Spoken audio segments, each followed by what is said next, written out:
Welcome to episode 97 from the Shed End. As always, thank you very much for watching or listening, whichever one you're choosing to do. Theo, how you doing? Not bad at all. Got back from a sunny holiday on Monday to kind of cloudy, fairly cold London as well for July. So I feel like I'm about to lose my tan, and it hasn't even been 3 days that I've been back. But yeah, doing good. Stayed up for the first half of the Chelsea game against Wrexham in the US last night. So feeling a bit groggy this morning. But yeah, I'm doing good. How are you doing? Yeah, not bad, not bad. Yeah, looking forward to a couple of weeks away. I don't know if I told you, but I think I did tell you actually. Maybe while my knees still sore, but I did a 8 mile walk.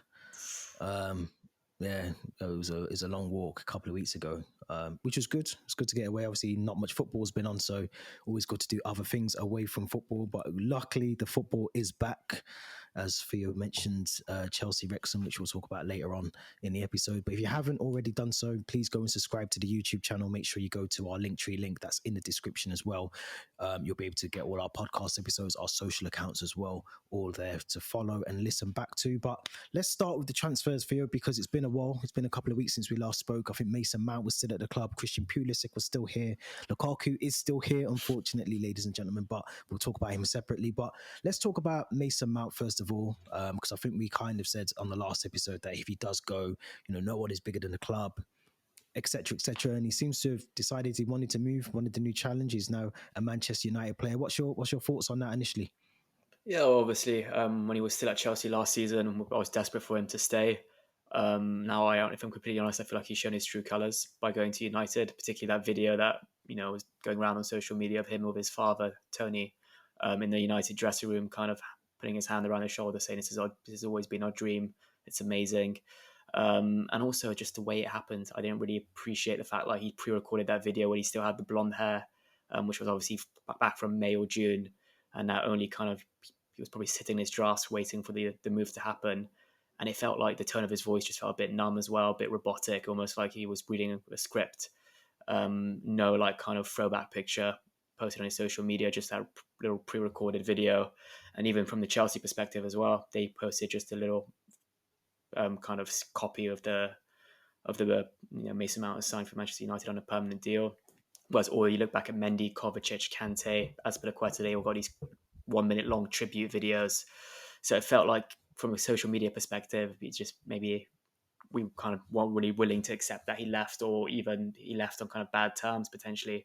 And even you look at Kai Havertz, who signed for a rival club, he got that tribute video as well. So it is what it is now. Like you said, no player is bigger than the club, and I don't really want to wish him the best because he signed for a rival team. So it's done now, and I think now we just focus on the team we have and the players that want to stay at Chelsea. Yeah, and I think that's what it comes down to. I think he clearly fell out with the owners or previous managers or whatever. But yeah, I mean, look, I think I said on here before, the grass isn't always greener when you go to another club. The expectations of what he's been trying to get to, at Chelsea, has been magnified now because, he had the safety net of, the fact he was a Cobham graduate, the fact that the Chelsea fans did at one point, love that he was coming through the ranks and was making himself a household name in the starting 11 at Chelsea. So I think to go to United, there's going to be added pressure.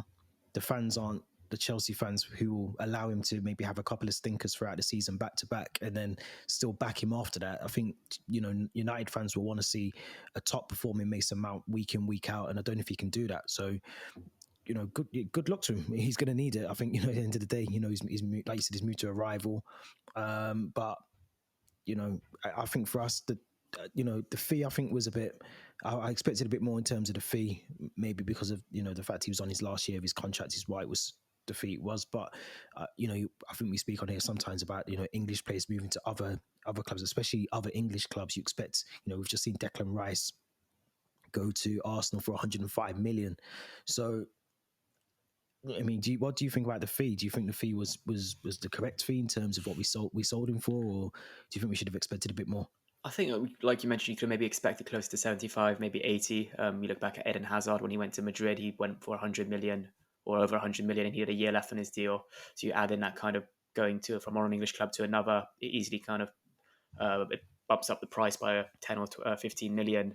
But I still think it's a very, very good business from our perspective, getting £65 million for a player that wants to leave and a player that's on a 1 year.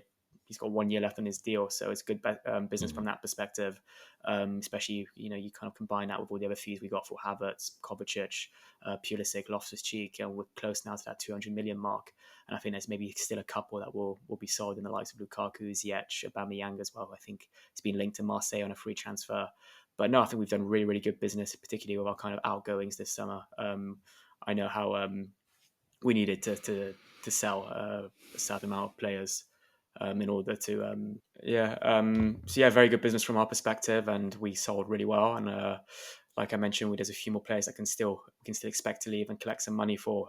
So from that perspective, I think the Mason Mount transfer to United was very good business from Chelsea. Yeah, it's yeah. I mean, we're going to see how it pans out with Mount. I think obviously, I don't know if you got to see the Frank Lampard, Stephen Bartlett podcast as well, and he does reference in there that obviously Mason Mount. He talks about Mason Mount in there. I think a direct question about Mason Mount is asked to Frank Lampard, and it's interesting the response that he gets. I won't spoil it for anyone that hasn't watched or listened to that yet. But let's move on to another player, Christian Pulisic and Ruben Loftus-Cheek. Let's do two for one. Both signed, I think, for AC Milan in the last couple of weeks. Very good bit of business, I think, for Pulisic, who I assumed might be one of those players that is still hanging around with Hakim Ziyech and Pierre-Emerick Aubameyang, who is now left to go to Marseille. But just in terms of Christian Pulisic, Ruben Loftus-Cheek, what's your thoughts on them leaving? Right choice, good move? Yeah, I mean, AC Milan's a good move for their careers. Serie A, you look at how it panned out for Giroud and Tomori when they went there. They had some really good first seasons.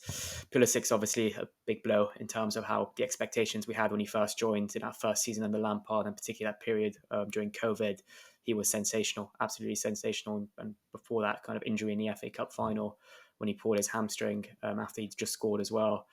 He was kind of, in the form of his life, and then he kind of came back. We had more competition against Werner, Ziyech, Havertz. It was trickier for him to kind of break into the team, and he was constantly getting injured. He was constantly struggling with his form as well.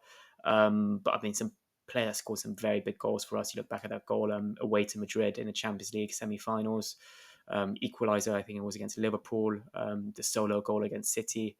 So he's contributed a lot to kind of the success we've had in the last 2-3 years.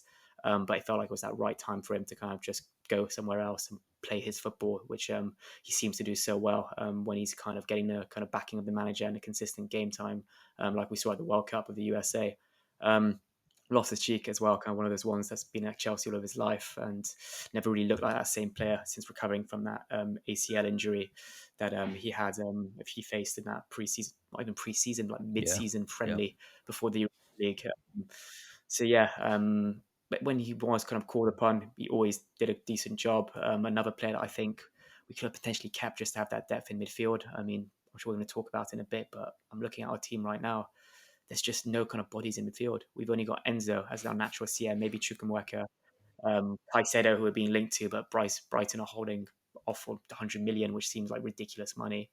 So yeah, or maybe one of those players that we could have maybe done with a keeping, but it looked like he was kind of wanting that move. He's still relatively young as well, so it's that time now in his career that if he wants to play in the league abroad, it seems like it's the right time.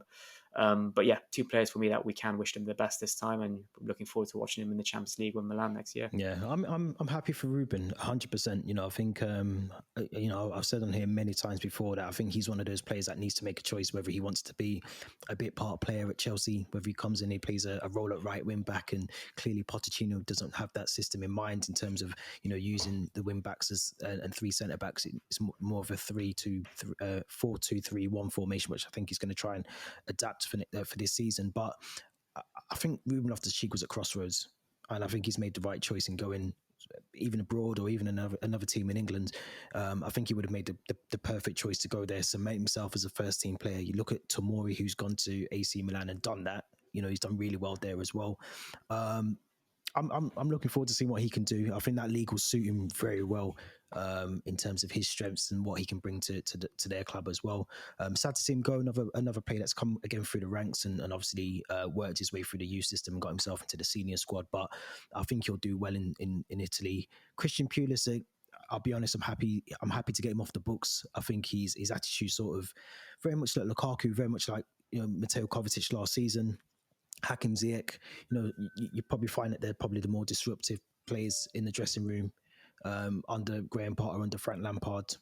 Could have potentially been the same for Maurizio Pochettino. So I'm glad that he's gone. I think his injury record wasn't the best before we signed him. It carried on throughout his time at Chelsea as well. And like you said, he did have some moments where, he did give us something to cheer about, the goals that you just mentioned. But I do think, again, another good choice, another good bit of business from us, getting him off the wage bill. We knew we had to do that with FFP, the deadline for the 30th of June as well. So I think very, very good signings for AC Milan, and I'm glad we've got them off the books. And like you said, looking forward to seeing where they go next season in Serie A. But I'm going to move on to the other area of the pitch as well.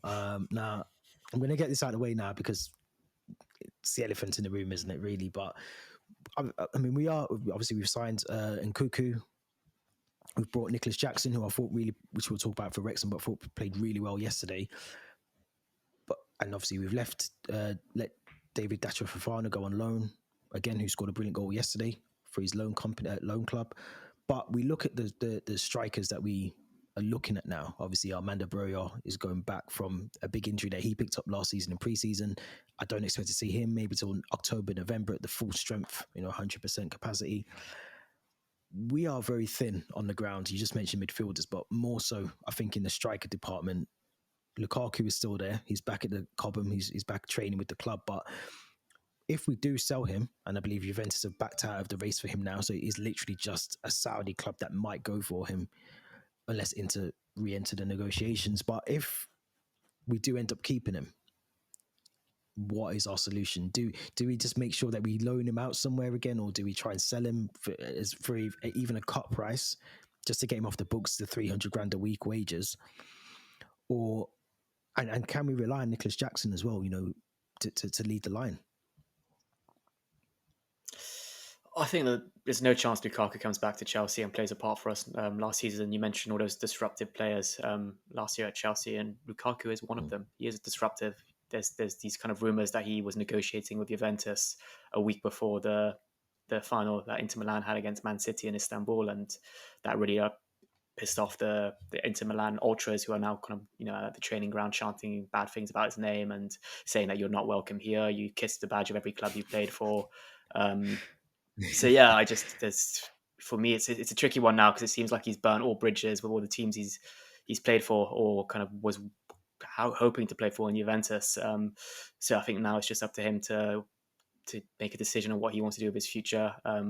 Saudi Arabian leagues could be very appealing to him in terms of the money that he's offered potentially, but knowing him and his ego, he thinks he's still got it in Europe to play a bit longer in Europe. But if I was Chelsea, I would just push him on a plane with a one-way ticket to Riyadh and then just dump him there, because we can't really afford to keep a player like him anymore. Honestly, it's disruptive. I think he's back at Cobham now, training separately from the team with Ziyech, I think, and I think even Broja, because there was a picture of Broja with Ziyech and Aubameyang.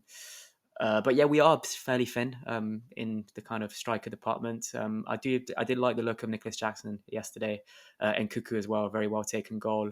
Broja obviously stayed behind that Cobham, didn't step onto the plane to go to North Carolina. So you expect him to be maybe match fit come like you mentioned, come maybe October time. But then I think there's a player that you're really keen on in Ivan Toney, who may become available in January once his ban finishes. So it's whether we kind of maybe stay patient for this season or the next 6 months with the current options we have. And then maybe we go for Ivan Toney in January, or we stay even more patient. Maybe next summer we look at the market for strikers and we go for someone like an Osimhen or dare I say it, Kylian Mbappe. There's still pictures of him with that Chelsea kit as a youngster, but yeah, I think if being sensible and kind of wanting players that want to be at Chelsea, we just stick with the options we've got currently. And we might have David Datro Fofana if Union Berlin can really develop him into a player and he's kind of back and ready to play next year. That's another option. But yeah, I think Nkuku will be kind of our number 9, I reckon. I'm against that, if I'm honest. I don't want to see. I really want to see Nkuku play that sort of 10 role behind the striker, and I mean, look, he played really well yesterday. I thought he done what he needed to do in the game against Wrexham. But I think we need someone who's going to be prolific in goal. We need someone who, not more so for this season. I think for the next 2 or 3 seasons, for me the objectives this year is to get back into the Champions League, maybe win the FA Cup or the Carabao Cup.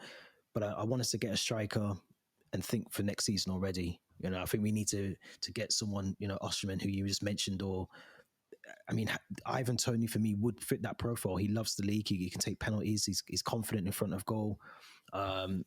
He's someone that you can rely on is going to try and at least get you 15 to 20 a season. That's his benchmark.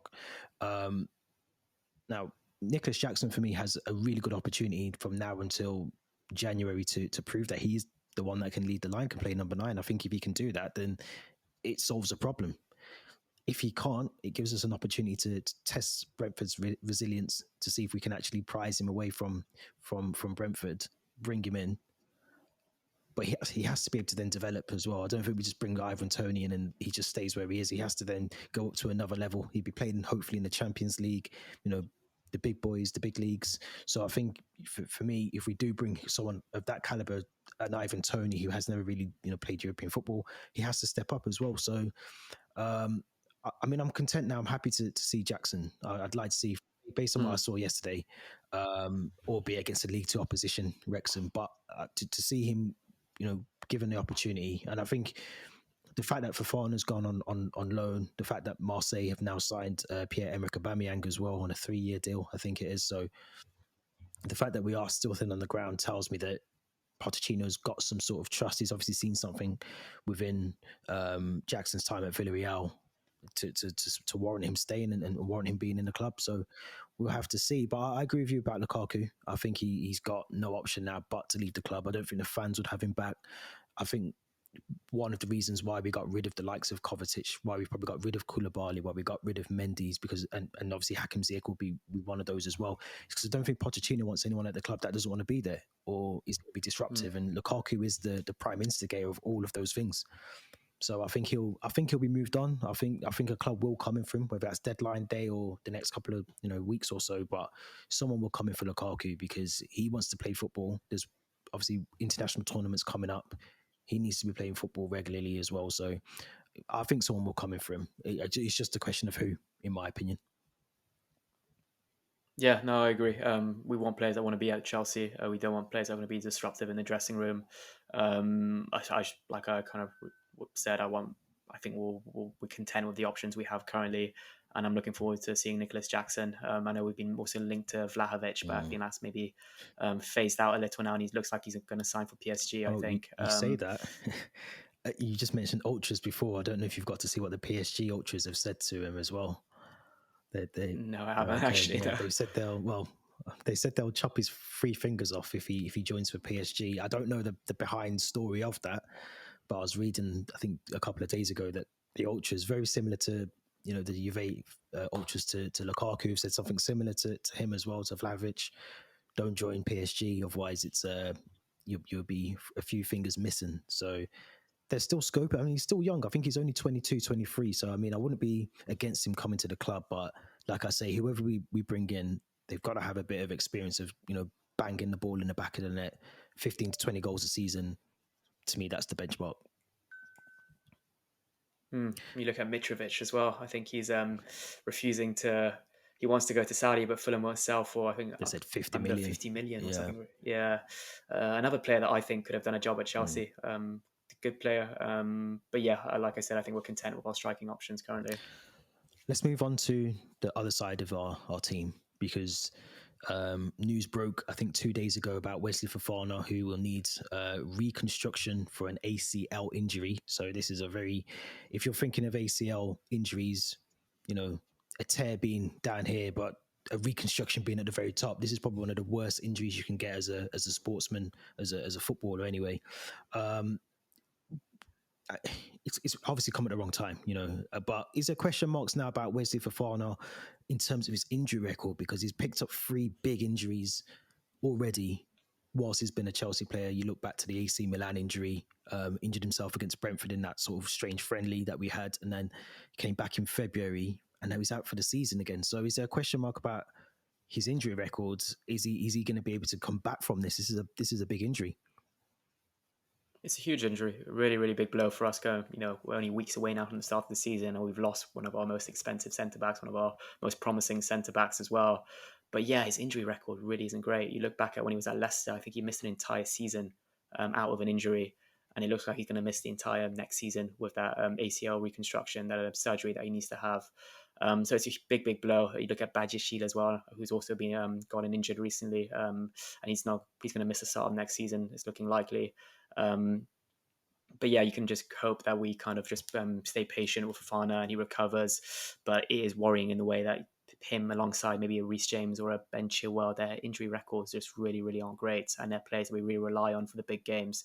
And they're probably players that you automatically put in a starting lineup, given how kind of young and promising they all are.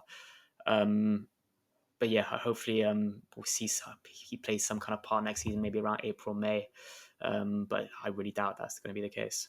Yeah, I think from what I was reading yesterday, I think this is an 8-month rehabilitation period, and that's at best, we could be talking 12 months if there's any sort of issues along the way. So it's a shame for him, because I think he's shown that he has got a lot of potential. I think even in his days at Leicester, he showed that he's a really good centre back. But it's just now a question for me anyway. How do we maneuver in the transfer market? Do we need to do that? You mentioned Moises Caicedo before, and obviously one of the players that Brighton are dying to get their hands on is Levi Colwill. Now, I think that's one of the reasons why this deal for Caicedo is taking so long, is because they're clearly, De Zerbi and his team at Brighton are hoping that they can prize away Levi Colwill to Brighton. But we need to keep him, first of all. For the other side, we got to remember Thiago Silva's now going to be 39, creeping into the age of 40. We can't rely on. I think him and Kepa were the only two that weren't subbed on at all in the game yet last night. So Chalobah, again, is another player that was on that list of potentials to move out of the club in the summer. What's your thoughts on that? Is it a case of, do we keep Trevor Chalobah for another season, or do we go out and try and bring in a centre-back that can do the job? We know that he's going to be comfortable. Is there enough trust in Trevor Chalobah, I suppose is the question I'm asking. Do you trust him enough to, we are one injury away from being very thin on the ground in defender. So do you trust Trevor Chalobah to be able to do that for a season consistently? I think given that we'd expect Badiashile and hopefully Fofana to be back, like you said, in the next, hopefully after 8 months, I think it's some chance for Trevor Chalobah to fit in and do a job next season. He's still young, he's still learning, but also it does worry me that I think we've been linked. We were in the market now for a centre back after the Fofana injury, which seems to indicate that maybe the board or the manager don't fully trust him. But I definitely think there's a good player there, and I think we were very comfortable in the kind of centre-back department until those 2 injuries, and now we're slightly thin. But I think if Colwill stays, Thiago Silva, Benjamin Button keeps playing his football, and Chalobah slots in occasionally. And we also know that Pochettino plays with 2 centre-backs with a back 4, which doesn't really leave you much room for like a third one or kind of rotation at time. So yeah, I'd like to see Chalobah stay. It'd be a bit of a kick in the teeth if we were to buy a new centre-back, but also keep Chalobah as well. So hopefully he stays, and hopefully he kind of can do and play those odd games when Thiago Silva needs a rest. Yeah, and I think one of the things we have to remember, obviously, we don't have any Champions League football. There's no Europa League football to consider this season. So I think when we talk about the number of games we're potentially going to be playing this season, it isn't as many as we are used to from previous seasons. So I think part of me wants to hope that we can keep Thiago Silva fully fit for the season. I think if we lose one of those centre backs, then or even 2, we've had moments where we've lost. If you remember back to the COVID seasons, we were at one point putting out a team with 4 subs on the bench. So I think we just need to make sure that our medical team is prepared for all of these things that can potentially happen this season. I do agree with you in terms of Chalobah. I think he's never really been given a fair crack at the whip in terms of being able to, prove what he can do. And we have seen really good spells with Chalobah. My worry is that he's always had someone experienced like Thiago Silva next to him. I would worry if there was Badiashile and Chalobah as centre-backs. I think that would kind of make me think, well, where's the experience in that back line? You look at Reece James and Malagusto, Cucurella, Ben Chilwell. There isn't really anyone that I would think is experienced enough in that back line to fill me with any confidence. But I wouldn't want to see him leave the club either, so I'm on the fence a bit with that one. You mentioned left back, which I think is a very good point to talk about, because obviously we have now, at one point we were struggling for left backs. If you remember a couple of seasons ago, we were crying out for left backs. Now we can't get rid of them. But Ben Chilwell, Mark Cucurella, Lewis Hall and Ian Maatsen are all in that position. Now, caveating what I've just said before about the lack of game time that we'll be having this season, one of those four you believe would have to go out on loan, maybe possibly two. What would be your ideal preferred choice if you had those four in front of you? Who would you be saying is you're my first choice, and who would be the one that you'd possibly want to send out on loan out of those four players? It is a tricky one. It really is a tricky one, because I think Ben Chilwell is the kind of guaranteed starter, especially when they're going into those big games. For me, he's the most experienced, the most comfortable, the player that's shown that he's the most the best fit at left back for Chelsea. Marc Cucurella, obviously paid 62 million for him, and he's probably had the worst season last year. But you're not. It's very doubtful that we kind of loan or sell a player that we've invested so much money in, and he looks like he's wanting to stay at Chelsea and fight for his spot in the starting lineup. Which then leaves you with Lewis Hall and Ian Maatsen, who for me are two really, really good players, very promising, very mature as well for their age. I think I read today that Ian Maatsen is wanted by Nottingham Forest for 15 million. I wouldn't be surprised if Vincent Kompany and Burnley come knocking again now that they're in the Premier League. They would have had a bit of money to spend. But looking at his performance yesterday, he looks like the full package in a way. Brilliant goals as well, which we'll talk about in a bit. But I think if I had to loan one, it would be actually Lewis Hall. He's never had a loan away from the club. He's a brilliant player, and he showed us towards the back end of last season that he can do the job. But I think he would just really benefit from playing every week, maybe for a championship side, maybe a Bournemouth, one of the newly promoted teams like Sheffield, or maybe doing what Ampadu did and maybe just taking a step down and just going to maybe a Leeds or a Reading in the championship. But yeah, I think Lewis Hall would be my kind of player to be loaned out purely based, because I'd love to see him kind of play every single week. Yeah, I agree. I think I said that on another podcast yesterday. But my only thing with Lewis Hall is he can fill in that void in midfield as well. You know, he can play in that midfield. Would I want to see him do that? Possibly not. But if there's a game in the FA Cup, I think we're in the second round of the Carabao Cup as well. We think we start a bit early this season. So there is game time, I think, for Lewis Hall. I just think how much game time is he going to get? Possibly not as much as he needs to develop. So I agree with you there in terms of sending him on loan. I think of a Premier League team. I think he's that good of a player. I think he could, you know, a Luton or someone of that sort of who's just been promoted. Maybe they would want to take a gamble at him. But I think he's got enough qualities about him to play in the Premier League or, like you say, a top league abroad. I hope we keep Ian Maatsen. I really do. I think he's someone that, not just for his defensive duties, but he can actually score goals. And we got to see that yesterday. You know, he knows how to be in the right space at the right time, take on defenders as well. And I think he's someone that we now need to give that opportunity in the first team. And if that's at the expense of Mark Cucurella or Ben Chilwell, then so be it. I think we have to now start thinking about how we're going to take this team forward for the next 2 or 3 seasons. And if he's part of that plan, then we have to push aside someone like Marc Cucurella, albeit for the price, 60 odd million, but we have to start focusing on trying to be a winning team again. I think, you think back to the days where we were dominant in the Premier League. We haven't done that for so many seasons. So this is our season to build on that and try and bring it all together for next season, in my opinion anyway. But we mentioned Levi Colwill.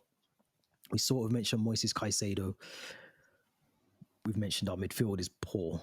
You look at the players that have left, Dennis Zakaria obviously was on loan, but you look at N'Golo Kante, Mateo Kovacic, Ruben Loftus-Cheek, you could probably throw Mason Mount in there as well. There's still talk about Conor Gallagher leaving. I think the latest is Tottenham are interested in Conor Gallagher. So our midfield isn't the best at the moment. You mentioned Carney Chukwuemeka. Obviously, Santos has been given a work permit, so he can actually play next season now.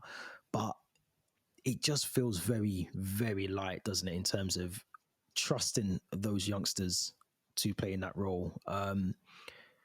Are you confident we will get Moises Caicedo over the line? It seems like we're willing to put all our eggs in one basket to get Caicedo. I don't really feel like there's a plan B as well if we were to be priced out of a move for him. Maybe the plan B is assessing these youngsters on this preseason tour. The ones you mentioned, I think Gabriel Angelino is the new one that got signed really quickly and then straight on to the preseason tour. Cesare Casadei, who I thought was fantastic yesterday. Brilliant. You do wonder if he's going to be loaned out, if he's going to play a part next season. But yeah, it seems like it's almost like Caicedo or no one. I think Romeo Lavia is the other player that's name's been mentioned a few times. Obviously relegated with Southampton, he'll be maybe pushed for a move to a Prem team. I've mentioned his name a few times, but João Palhinha, who I think was wanted by West Ham, but Fulham want I think 45 million or more, or not willing to sell him.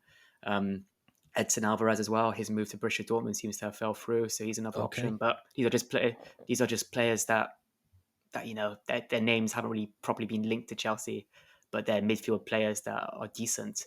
But yeah, it seems like the kind of what Pochettino wants is that partnership of Enzo and Caicedo in midfield for the upcoming season. And I feel like Brighton haven't been the best clubs to negotiate with recently, and there seems to be a bit of hatred between the two at the moment, given how they handled the Cucurella kind of signing from Chelsea. Same with Pochettino. Obviously, we got him, and not Pochettino, Graham Potter. Yeah, Graham. I think they put something on something like cryptic on their social media recently, just having a go at Chelsea about something. I need to find it afterwards. But yeah, I think it's going to be a tough round of negotiations. I think we were hoping to have him all wrapped up as a Chelsea player for this preseason tour, and now we're playing Brighton on Sunday, and he's still going to be playing for Brighton. I think that's kind of our plan A, our first choice is Moises Caicedo.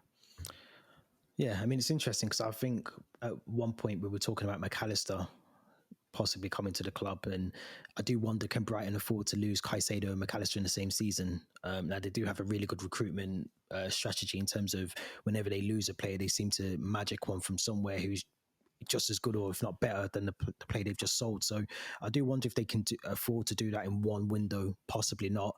Maybe that's why they're sort of playing hardball in terms of getting Caicedo out the door. But I think at one point it's going to come where we have, like you said, we stick with the youth that we've got, or we have to go out and just pay a bit extra for Caicedo. I think we've left it to that point, and we still have to think about the goalkeeper situation. I think Slanina and Kepa are going to be fighting it out for that first place. We've spoken about the striker issue, so there's still areas of the team that we need to look at and try and recruit before the season starts. And ideally, you want your new signings to be in America playing in the summer series. You don't want them to be coming in at the back end of preseason. You want them part of the plans to prepare. So I think we've got to try and get this deal done. If not, over the weekends when we play Brighton, for me, that's a perfect time to try and finalise some sort of agreement. I think personal terms have already been agreed between player and Chelsea, so I don't think that's going to be an issue. I think that would be, for me, the perfect time to sit down around the table and get that done. So let's see how that pans out. I did read yesterday as well. Our average age of players is something like 22. I think Sterling... It's really young. Yeah, I think Sterling, 28. Chilwell, I think 26 or 25, 26, maybe a bit younger. Obviously, you mentioned Benjamin Button in terms of Thiago Silva being, I think he's 38 now, maybe 39 soon.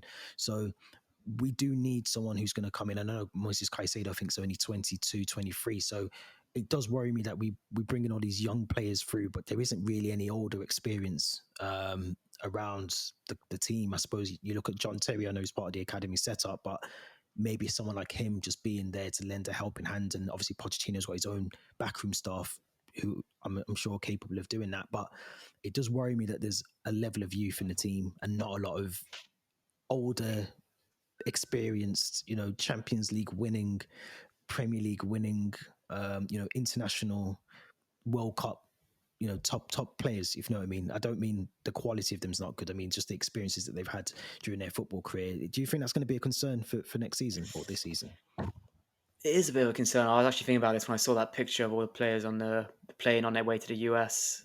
They're all very young. Or I don't like using the word inexperienced because they're still professional footballers and they play football. But it is a very inexperienced and raw team. I think our longest serving player now that Ampadu and Azpilicueta have left is Kepa. So you do look at the Kepas, the Chilwells, the Silvers, and you kind of rely on them for that experience. And maybe you mentioned John Terry being around Cobham to be able to lend a helping hand. But I do worry that we've kind of gotten rid of so many of those kind of experienced players. Obviously, a lot of them were disruptors and bad eggs. But sometimes you just need a bit of a player, in his late 20s who's been in those Champions League games, who knows how to do it. And I do think the squad for next season does lack a lot of that. And even Caicedo, as brilliant as he is, he's never played in the Champions League before. He's still, I think, last year or the year before was his first season in the Premier League. Yeah. Fantastic player, but I do worry. Last year we spoke about lack of leaders. Will we have leaders going into the next season? We've just got rid of our captain. We don't really know who's going to have the armband. Obviously, Silva, fantastic captain when he was at PSG in Brazil. You do wonder now if he's going to be the kind of natural heir to get the armband. Kepa, another one who really showed signs of leadership last season when he was given the armband. But yeah, for me, that is a big worry, a really big worry. Yeah, I'd have to agree with you 100%. A lot to take in terms of transfers, but I want to just get your views really on, because I don't think we really spoke about Maurizio Pochettino as the new manager of Chelsea. But what's your initial thoughts of him? Obviously, he's had a couple of press conferences now. I think he's had 3 press conferences as Chelsea manager. First game last night, which we'll touch on shortly. But what's just your first impressions of? Is there anything alarming from him, or is there things that you like, kind of the way that you're seeing the team set up and just the way he's speaking as well, just his approach to our team? Everything I've seen so far, I've really liked. I really like his demeanor. Obviously, he did that first interview. I think it was like 45 minutes long, and he posted it on the Chelsea YouTube channel, which I listened to. And I really liked what he had to say about kind of wanting players that want to be at Chelsea and want to play for the club. And he's proven that he's done that by getting rid of all those players that don't want to be at Chelsea anymore, and kept those who almost seem like they enjoy coming to Cobham and smiling. And that's what he said as well. He doesn't want to get players that come at Cobham who almost feel like it's a chore or a task or kind of like their day-to-day job. He wants players that want to be at Cobham, want to come to training every morning, play for Chelsea, represent the club and the badge. I feel like he's done a good job as well, kind of creating that kind of a synergy and chemistry. I think a couple kind of reports that the atmosphere at Cobham's never been this good in a very long time, which is good to hear. He had that Argentinian barbecue on his first day when he arrived as well, which was good. Obviously, tactically, it's quite hard to judge him after just the Wrexham game. We don't really know if he's got what his natural kind of like starting 11 is going to be, what formation or system he's going to want to integrate with this Chelsea team. But yeah, I think it's promising. I think the main kind of worry, obviously, is getting those players with the experience and the quality that can kind of do the job for Pochettino. But we do have to know he's got a brilliant track record of nurturing talent. Diego Morero, another player we signed from Benfica, who played a part in yesterday's game, who looked quite lively as well. So I think these players are going to be really excited to work under Pochettino in the seasons ahead. Yeah, I agree. I think he's he gives me some sort of belief that there's going to be a good season ahead. And I think and not to say that previous managers haven't done that, but I think I said about Potter a lot of the time, when Graham Potter was in charge, that he talks very well, but I didn't believe what he was saying. And I'll be honest, Frank Lampard might be the same in some aspects. He's got everything about him, but I just think tactically on the pitch, it's just not what we needed. So I think I'm happy with Pochettino so far. Like you said, it's one game against League Two Wrexham in a preseason friendly, so we can't really get carried away from that. But there was a lot that I liked in terms of the game, the movement of the players, the quickness of passing the ball, looking for that space, things that is very basic in that level of football, but we just hadn't seen it. The amount of chances we've created, the goals we were taking, it was just almost watching Chelsea of 2019, not 2019, 2009, even further back. So it just seems like we were back to where we needed to be. Obviously, it's a preseason game, so I don't want to get carried away. But what was your thoughts on the 5-0 against Wrexham, the Florida Cup, I think it was called? What was your overall assessment of the game? Yeah, so I stayed up for the first half, which I'm slightly regretting today, given my work schedule. But no, it was really promising, like you said. I was really impressed with Nicholas Jackson, his hold-up play to assist both the Ian Maatsen goals, and obviously the goal scorer of those first 2 goals, Ian Maatsen, was fantastic. I thought the way he took that second goal was brilliant. And Kuku got his goal, really good, rounding the keeper and then finishing from what was quite a tight angle as well. But I think what really, like you mentioned, is how quickly we were playing, how ruthless we were. I can guarantee you, if that was the same Chelsea team from last pre-season, No way we're winning 5-0. No. Even though it's Wrexham, I think we'd probably maybe win 1-0 or 2-1 or something like that, but we'd have struggled. So it feels like these players are really, they've got energy about them. Really, really liked Cesare Casadei. I thought he was brilliant, the way he was driving the ball up the pitch, dribbling past players. Diego Moreira, I mentioned him earlier as well. I think for one of the goals, the way he gets past one of the players, really looks like he's enjoying his football as well. So yeah, I don't want to get carried away. Like you say, it's League Two opposition, but really bright and promising performance, and it kind of gives you that kind of excitement now for the test against Brighton on Sunday. Yeah, well, I agree. I think it kind of sets the pace of what I expect for the rest of preseason. I think there's some, as you said, we've got Brighton, Newcastle, Fulham, and Borussia Dortmund as our preseason friendlies. But those will be a bigger test, obviously. Especially when you get to the Borussia Dortmund game, the 2nd of August, which I think is not too long before the season kicks off. You'd expect players to be match ready. The fitness levels to be where they need to be to kick off the season. But I was impressed with all the players you mentioned. I think there were still some things in there that you can criticize, but when you've had a summer off and you're coming back to a first game, I thought Raheem Sterling looked a bit off the pace a little bit. I think he had a really good chance, almost a free header, back post. He just needs to place the ball into the back of the net, but goalkeeper slightly puts him off. But I was impressed with all the new players that we haven't really got to see much of. Alfred Gilchrist, I think, came on at one point, and it was just good to see a lot of that integration from some of the youth players, the players that we've already had there, the Conor Gallaghers and Trevor Chalobah, I think at one point had a captain's armband. I think Chilwell as well. I think Cucurella got subbed on and subbed off, which I don't think I've ever seen in a apart from a charity game. But I was impressed. I was impressed with the game. Nicholas Jackson as well. Like I said at the very start of this, he needs to test whether he's going to be able to be capable of doing that week in, week out. Cold night in Luton on a Tuesday. Is he going to be able to do that, against the likes of Man City as well? So I think it'd be interesting to see how some of these players develop now over the next couple of weeks through preseason and then obviously when the season kicks off. But positives, we dominate possession, shots on target, passes. I think we doubled better than Wrexham. So you can only take positives from that at the moment. Yeah, definitely. Like I said, I'm using this word a lot, but it's exciting. It is exciting. The manager, the quality of these youth players, but I still feel like we lack that bit of experience, especially in midfield or as our striker or target man as a number 9. But big tests now, kind of for the upcoming games against those 3 Premier League oppositions and Borussia Dortmund. I just looked at my calendar. We're only, I think, 3 weeks away from Chelsea-Liverpool on the opening day of the season. So it's good that these kind of signs of playing well are there now, because last thing you want is have a repeat of last season where the players clearly weren't ready for the start of the season. So yeah, very exciting. Before we wrap up, one of the lovely things about yesterday's game was to see the kit actually being played in, which I was always on the fence with it because I didn't like the crest being sort of shiny. I didn't like that, but seeing it on the players, I actually like it now. I like the no sponsor. Obviously, I think we're still in talks with trying to secure sponsorship for the season, but I like it how it is. I'd love it to just stay clean, very sort of retro. But what was your thoughts seeing the kit? I think it comes out in a couple of weeks, middle of August, I think it comes out, but surely we should not be looking at getting a sponsor and just keeping it lovely and clean and retro for the season. It's really nice. I agree. I was a bit on the fence at first when I saw the leaked images and the shiny crest. I was a bit 50-50 over it, but when I saw it on the players yesterday, it's nice. I like the gold badge. I like the gold Nike tick. I like the kind of shade of blue as well. The kind of white, kind of like throwback to the 97, 98 kit. And it looked good on the players as well. I like to see it in person in the megastore.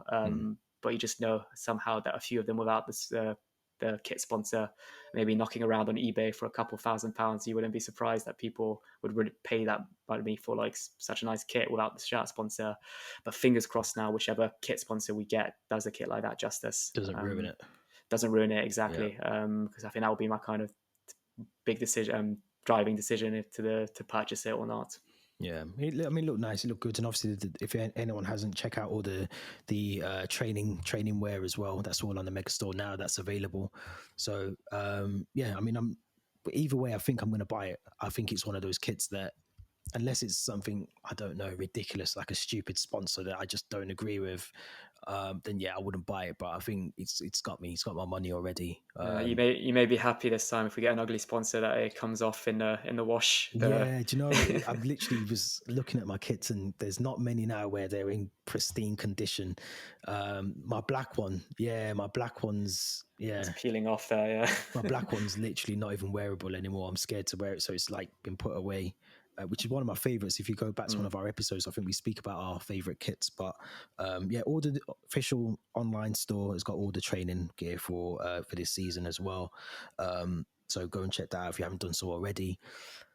Before we wrap up as well, Amari Hutchinson, just as we're recording, has agreed to go to Ipswich on loan. So good loan deal for him. Yeah, he looked like when he did play, I think he played that League Cup game against City last year. He still looked a bit raw. He still needed a bit of game time. So hopefully he finds his feet in the Championship. And we always say that before breaking into the Chelsea team, a Championship load is kind of needed. But a very exciting player, and we'll be keeping an eye out on him next year at Ipswich. Yep, 100%. So, as I said, we're going to be doing these regular now. We're back to business. I say regular, but I don't think I'm around next Friday, so we might not be as regular as we want to be. But we will be going forward from now. It'll be regular. So make sure you subscribe. Make sure you hit the notification bell. Make sure you hit that Linktree link in the description as well. Make sure you don't miss an episode. And if you're new to the channel, there's plenty of episodes for you to get into, plenty of videos to watch as well. So we'll be hopefully a lot more enthusiastic than we were last season. It was a bit of a painful season for us to talk about Chelsea last season. But Theo, as always, thank you very much for joining in. It's always a pleasure. Good to have these. We call them therapy sessions. I'm still going to call them therapy sessions this season, regardless of wins or losses. But we'll be back very soon with another episode. Thank you very much for watching or listening to episode 97.